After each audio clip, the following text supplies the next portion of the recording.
I remember the first time I landed in St. Louis, the weight of it all pressing on my chest. I'd been a detective long enough to recognize when things didn't sit right, when something about a case felt off. Jake Harrison's death wasn't a straight line. It didn't fit the picture they were trying to draw. What was supposed to be an easy ruling had somehow left me with more questions than answers. Jake had been found in his car, a late-model Ford Mustang, parked in a quiet area of a downtown alley. It looked like a simple accident. His car had rolled down a slight incline, struck a telephone pole, and the impact had killed him instantly. The papers were quick to report it as a tragic, albeit routine, accident. But as soon as I walked into the scene, something about it didn't feel right. The body was still in the car when I arrived, the life drained out of him, but the position of the car, the way it had hit that pole, none of it added up. It was too precise, almost like it had been staged. The initial investigator, a cop named Detective Rose Hawkins, had already wrapped things up. She was convinced it was just a freak accident. But I saw details she'd missed. For one, the steering wheel was crushed in a way that didn't make sense with the crash. If the car had simply rolled down that incline, it would have hit the pole at an angle. But this looked like Jake had been deliberately steering toward it. It was too focused. Like someone had planned it, rather than it being a moment of lost control. I leaned into the open driver's side door and examined the interior. There was something off about the way Jake was slumped in the seat.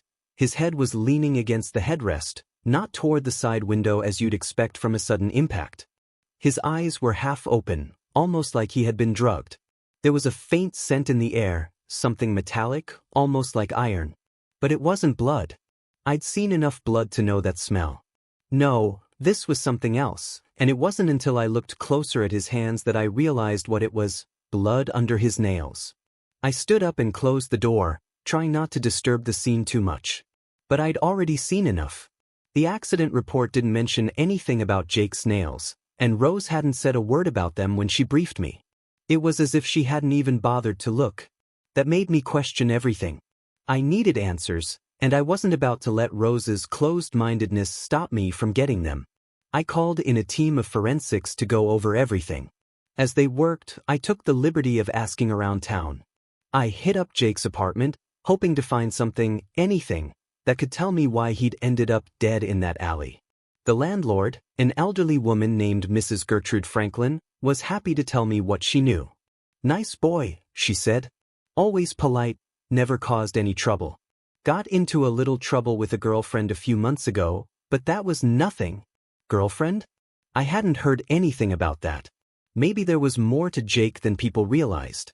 Mrs. Franklin gave me the number of the girl, a woman named Clara Bellamy. Jake was sweet on her, she explained. But she got a little distant recently. Came around asking questions about him the other day. That piqued my interest. I thanked her and left. I called Clara's number. After a couple of rings, a soft, breathy voice answered. "Hello. Is this Clara Bellamy?"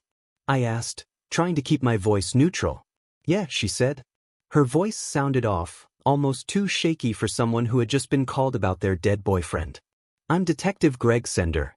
I'm investigating the death of Jake Harrison. I was hoping you could help me with some information." There was a long pause on the other end of the line. Then her voice broke through, colder now, as if she were trying to hide something. "I don't know what you think I can tell you, but Jake's dead. I don't know what else to say." I could tell she was lying, but I needed more. "I'm just trying to get to the truth. Anything you can tell me could help?" She sighed heavily. I just don't know.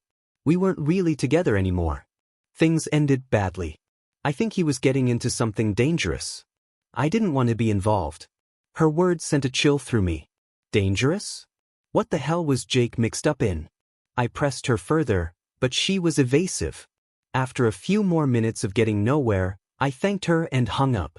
There was something about her response, about the way she closed off after mentioning Jake getting into something dangerous, that made me wonder. Was he tangled up in something criminal? Or was someone trying to cover up the truth? The next few days were a blur of dead ends and frustration. My team had gone through Jake's phone records, financials, and even his social media profiles, but nothing pointed to a clear motive. His past was a patchwork of odd jobs and part-time gigs. He didn't seem like the type to be involved in anything shady. But then I received a call that changed everything. A local bar, the Blue Moon Tavern, had security footage from the night of Jake's death. The footage wasn't great, it was grainy and the lighting was poor, but it was enough to see Jake talking to someone outside the bar just before he drove into the alley. The person he was talking to was tall, maybe 6 feet or more, wearing a dark hoodie that hid most of their face. I couldn't make out much, but I could tell Jake was nervous. He was looking over his shoulder constantly, as if he were being watched. The figure in the hoodie didn't seem in any hurry to leave, almost as if they were waiting for something. I pulled the tape and had it enhanced, hoping to get a clearer image. As the video replayed, something caught my eye, a flash of a silver ring on the person's hand as they shook Jake's hand. That ring looked familiar. I had seen it in another case, one that was still unsolved. It belonged to a local crime boss named Hector the Wolf Ramirez. I didn't need to be a genius to put 2 and 2 together. Jake had been mixed up with Hector's crew. Whether it was drugs, protection rackets, or some other illegal business, Jake had somehow gotten entangled with the wrong people. And now, it seemed that someone had decided he needed to be silenced. I spent the next few hours digging into Hector's operations, trying to find any connection between him and Jake. It wasn't long before I found a link, a warehouse that Jake had visited frequently, a place no one was supposed to know about. It was a front for illegal weapons smuggling. The more I uncovered, the darker the picture became. Jake wasn't just a victim of circumstance, he was a pawn in a dangerous game. And now, whoever had killed him was making sure that all traces of that game would be erased. I had to move quickly. The walls were closing in on me, and I knew I was getting closer to something huge. Something I couldn't fully understand yet, but I would, soon enough. I had a killer to catch and I was running out of time. I stepped into Lewis's breakfast cafe early that morning, the soft hum of the place settling around me like the first few notes of a familiar song. The air was thick with the smell of sizzling bacon, fresh coffee, and eggs on the griddle. It felt like a place where secrets gathered in the corners, hidden beneath layers of pancake syrup and toast crumbs. It wasn't the kind of cafe that people came to chat. In fact, the chatter was minimal, just the clinking of silverware and the occasional murmur from the booths. Most of the people in the room were locals, their eyes fixed on their meals or their coffee cups, as if trying to block the world out. I could tell right away that this wasn't just a quiet breakfast joint, it was a place where people came to forget. Maybe that's why it felt like everything in the air was under the surface, waiting to break free. Margaret Johnson, the barista, was behind the counter when I walked in.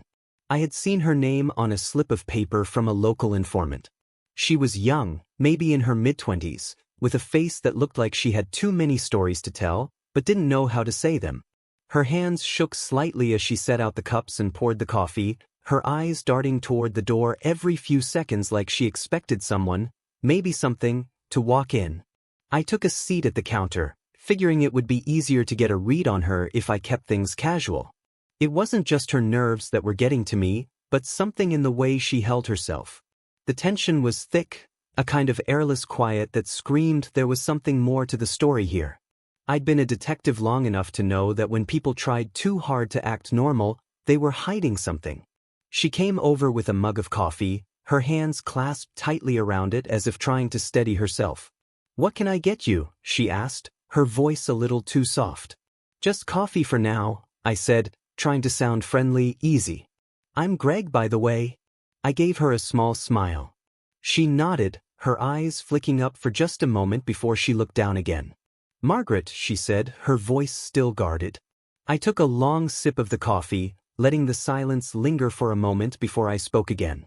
"I've been doing a little digging around town," I said casually, watching her reaction. "You'd be surprised how many people have mentioned this place. Everyone seems to know Lewis's cafe." Her fingers tightened around the cup, and she glanced over her shoulder at the other patrons. No one was paying attention, but the shift in her body language told me everything I needed to know. She let out a small, nervous laugh. "It's just a place to grab a bite," she said, but the words came out hollow, as if she wasn't entirely convinced by them herself. "Nothing special." I studied her face as she turned to refill the coffee pot. There was a slight tremble in her hands. I could see it now, The unease was more than just nerves. Margaret was afraid. I wasn't sure why yet, but it was there, wrapped tight around her. "I'm sure," I said, leaning a little closer. "But there's something about places like this. They've got stories, Every little corner, every cup of coffee. People come and go, but there's always something hidden." She froze for a moment, her hand hovering over the coffee pot, before she set it down with a soft clink. "I don't know what you mean," she said, her voice trembling ever so slightly. But she couldn't hide the slight hitch in her breath. I let it hang for a beat. "I think you do," I said, keeping my tone calm, measured. "I've heard you know a thing or two about Jake Harrison." I let the name fall between us, watching her carefully. Margaret's expression shifted instantly, her eyes widening for just a second before she quickly masked it. But I'd caught the way her face froze. She didn't have to say anything. Her reaction said it all. She cleared her throat, looking down at the counter as if searching for something to focus on. "I don't know why you'd be asking me about him. I only saw him a couple of times. He came in here, for coffee, but that's it." I nodded slowly, trying to remain patient, but I could feel the weight of the moment pressing in. I needed her to talk, needed her to say something that would give me the edge I was looking for. "What kind of guy was he?" I asked, my voice soft. "Did he talk to people much? Anyone in particular?" Margaret shifted again, her gaze flicking toward the back of the cafe, where Lewis himself was busy wiping down a counter, unaware of our conversation. She hesitated before speaking, her voice barely above a whisper. "He wasn't like the other guys, He didn't hang around the regulars here. He just came in, got his coffee, then left." Her eyes darted back to me. "But I did hear him talking to someone a few days before, before he died." That caught my attention. "Who was he talking to?" I asked, leaning forward. "What did they talk about?" Margaret hesitated again, and I could tell she was weighing her options. She wanted to tell me something, but there was that same fear in her eyes, fear of saying too much. "I don't know. I didn't hear the whole conversation," she said quickly, her voice barely audible. "But there was a man. He was different. Had a dark look about him, like he didn't belong. Jake didn't look comfortable talking to him." Margaret paused. Her eyes flickered to the door once more before she added, "I think they were arguing. Quietly, but you could tell Jake was scared." I could feel the pieces beginning to fall into place. A nervous young man, a stranger in town, a conversation that ended in fear. All of it led back to something darker, something I still couldn't fully see. But Margaret wasn't done. She took a breath and then whispered, "There's something else. The man? He gave Jake a letter, like he was handing him something important. Jake didn't want to take it, but he did. A letter. That was new. A clue maybe. Do you know what was in the letter?" I asked, my voice steady but intense. Margaret shook her head, her eyes wide and frightened. "Oh, I didn't see it. But I saw the way Jake looked at it, like it was bad news." "Bad news?" I repeated, my mind racing. "What makes you say that?" Her voice dropped to a near whisper. "I don't know. It's just the way he looked at it. Like whatever was inside, he didn't want to know about it. He just walked out." I sat back, absorbing her words. Jake had gotten something that had made him uneasy. A letter from a mysterious man with a dark look. I knew one thing for sure now, Jake Harrison hadn't died by accident. He'd been drawn into something much bigger, something that involved more than just the shadows of this sleepy town. And Margaret Johnson knew a lot more than she was letting on. But I also knew that she wasn't ready to say everything yet. She was scared. And if she was scared, then I was on the right track. I stood up slowly, my chair scraping against the floor. I gave Margaret a final look. "I'll be back," I said.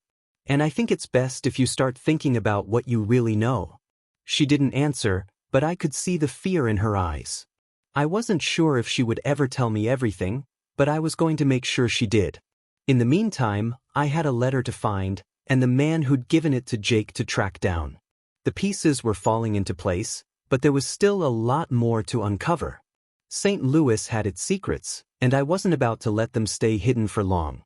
I spent the next few days digging into Jake Harrison's life, following the breadcrumbs he'd left behind like a trail of dust that was slowly leading me closer to something much bigger than a simple accident. It wasn't until I uncovered the connection to Sheriff Ray McDonald that everything started to make sense. Catherine McDonald, the sheriff's daughter, was Jake's girlfriend. Catherine was 23, young, beautiful, and seemed to be caught in something she couldn't get out of. At least, that's how the pieces started to fit together in my mind. I first got wind of their relationship from a bartender at the Rusty Anchor, a place Jake had visited a few times. It wasn't the kind of bar you'd find people looking for trouble in. It was quiet, with dim lighting and the kind of patrons who kept to themselves. But the bartender, a man named Rick, had seen Jake there a few nights before he died, and that's when he let it slip. "You know," Rick had said, wiping down the counter, his eyes flicking toward the door, "Jake had a thing with Sheriff McDonald's daughter. Catherine." He looked around, then leaned in closer, like he was about to share something dangerous. Wasn't exactly something anyone was supposed to know about. Ray? He didn't like it. That got my attention. The sheriff? Catherine's father? It wasn't exactly news to me that a lot of people feared the sheriff.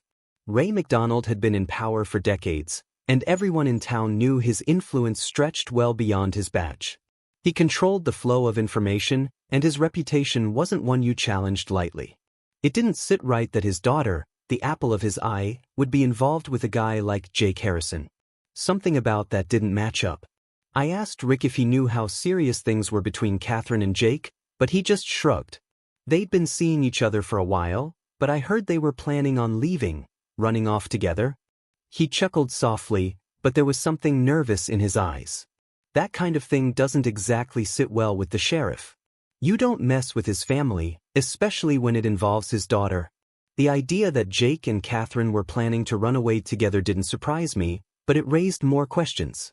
Why hadn't I heard anything about this? And what kind of force would have been needed to stop them from going through with it? I made my way to the McDonald household the next afternoon. The sheriff's house was a grand, two-story building on the outskirts of town.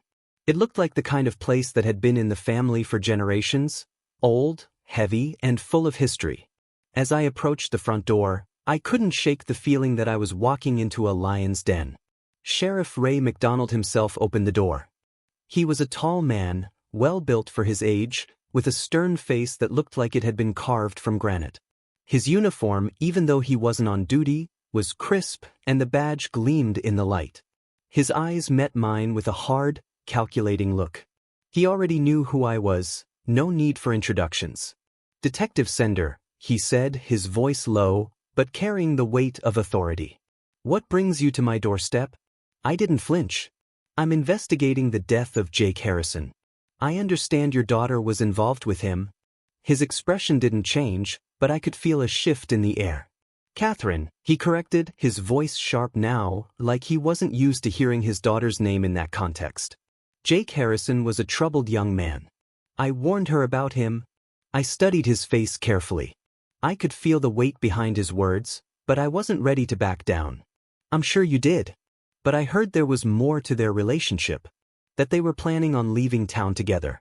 Is that true?" The sheriff's eyes narrowed slightly, and for the first time, I saw a flicker of something like concern pass over his face, but it was quickly masked by a hardened resolve. "I'm not in the habit of discussing my daughter's personal life, detective. But I'll tell you this, I did everything I could to protect her from that boy. I wasn't about to let him drag her into his mess. I wasn't buying it. There was something more to this, something deeper." "What kind of mess? What exactly do you mean by that?" He sighed and stepped aside, gesturing for me to come in. "You might as well come inside. We're not getting anywhere standing out here in the yard." I followed him inside, trying to keep my composure. The house was decorated in a traditional, almost old-fashioned way. There were portraits of the McDonald family lining the walls, going back generations. Everything about the place screamed authority, like they had money and power, and they weren't afraid to show it. We sat in the living room, and I could feel the tension in the air. The sheriff didn't offer me a drink, didn't ask me to sit. He just stood there, his hands behind his back, like a man ready to face whatever came his way. "I don't want to see Catherine tied up in the same mess that destroyed Jake's family," he said finally, his voice low but firm. His father, Frank Harrison, was a piece of work. You know that, don't you? I nodded slowly, remembering the rumors about Frank Harrison.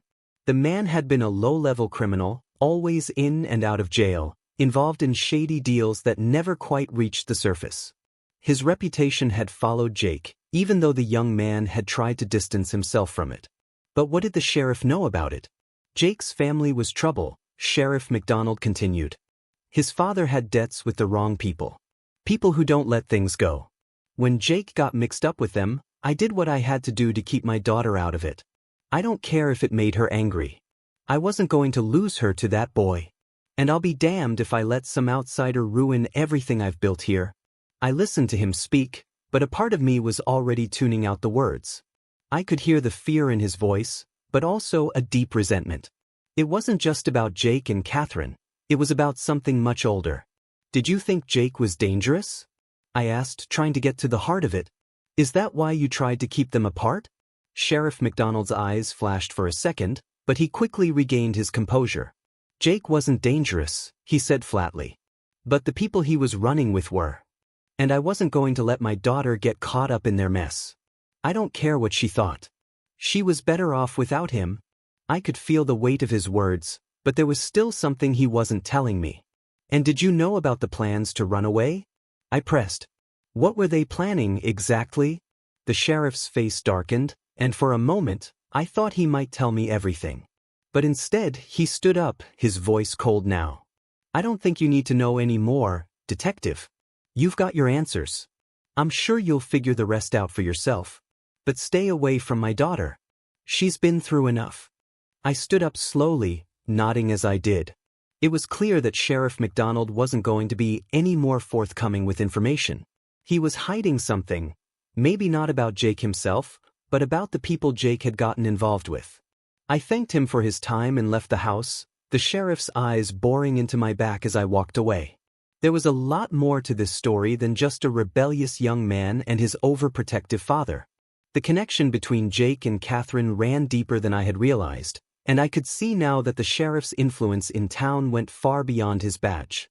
But as I walked back to my car, I knew one thing for sure. Catherine wasn't going to let this go, and neither was I. I was getting closer to the truth, and I wasn't about to back down now. The more I dug into Jake Harrison's life, the more I realized that he was no ordinary young man. People in town had painted him as a screw-up, someone who couldn't keep a steady job and had a reputation for being a little too wild for the local scene. But there was a side to Jake that no one talked about, a side that didn't fit the narrative they'd all painted for him. I'd been poking around the local businesses when I stumbled across something interesting, a mention of Jake working for a man named Big Carl Lawson, a local businessman with a reputation for cutting corners. Lawson's name came up frequently when people were talking about shady deals, backroom exchanges, and unlicensed construction projects. It seemed like he had a hand in just about everything around here, real estate, construction, maybe even some under-the-table dealings I wasn't yet aware of. People respected him, feared him, but never really talked about him in detail. Big Carl was just one of those guys who stayed in the background, making things happen from the shadows. I needed to know more.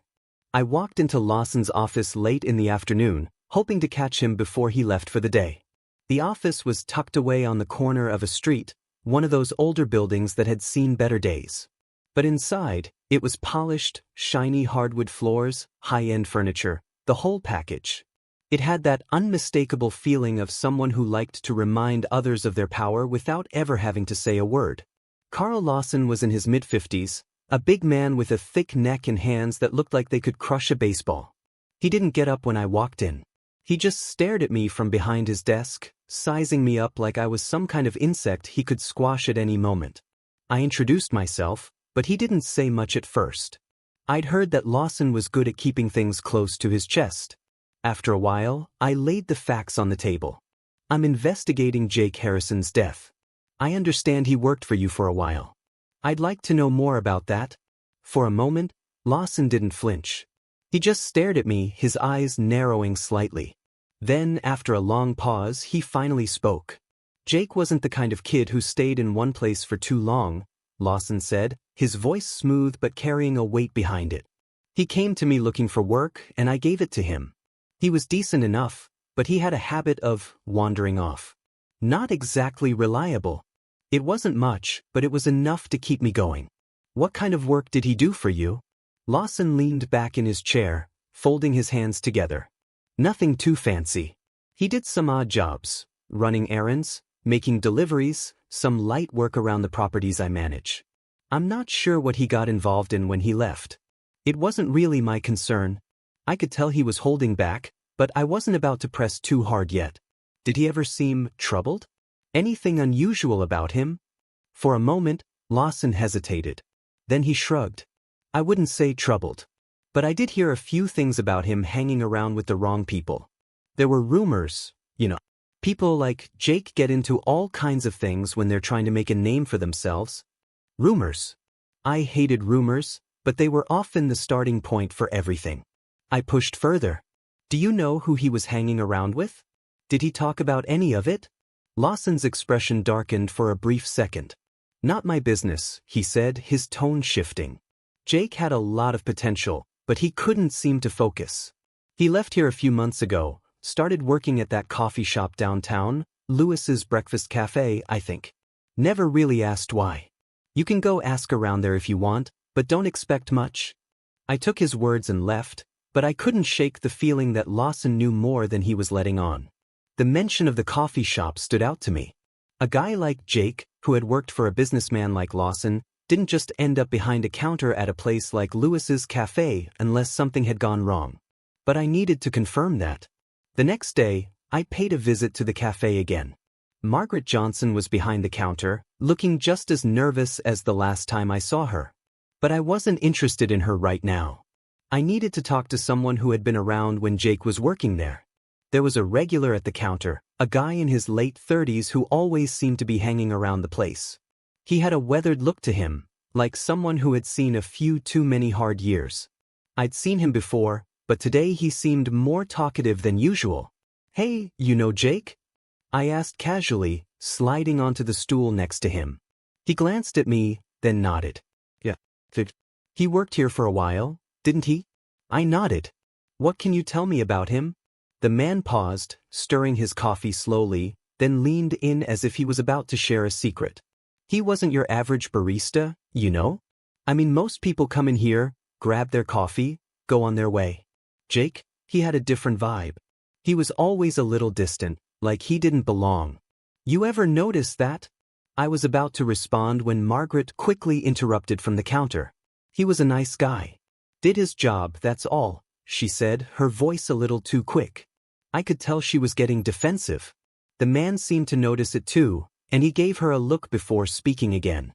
Yeah, well, nice guy or not, he didn't fit in here, he said, lowering his voice. He didn't hang out with the regular crowd. That's what I noticed. Always came in, did his thing, then left. But there was something weird going on. Like he didn't want anyone to know too much about him. That got my attention. What do you mean weird? He glanced around, making sure no one was listening. I heard he was into something. Something big. Not sure what, but I saw him talking to some people a few times. People you don't want to mess with. I think he was trying to get out, but once you're in, it's hard to get out. You know? I nodded, my mind racing. Jake had been involved in something deeper than I'd first thought. The coffee shop, the odd jobs, all of it was starting to paint a picture of a man who wasn't just drifting. He was running from something. Or maybe trying to outrun it. The man didn't say anything more, but I could tell he was scared. Whatever Jake had gotten involved in, it wasn't something people talked about. I didn't press him for more, but I knew what I had to do next. I needed to find out exactly what Jake had been mixed up in before he started working at the cafe. Lawson's vague references to Jake's potential and wandering off didn't add up. There was more to Jake's life than just serving coffee. As I left the cafe, I couldn't shake the thought that Jake Harrison's death was the tip of the iceberg. There were layers to this case, layers that went deeper than I could have imagined. The more I uncovered, the more I realized that Jake hadn't just been a victim of his own mistakes. He had been drawn into something much darker. And if I wanted to find out who was really responsible for his death, I needed to follow the money and the people Jake had been trying to escape. The more I dug into the investigation, the more I started to feel like I was scraping the surface of something that had been buried for far too long. Catherine MacDonald had been clear from the start.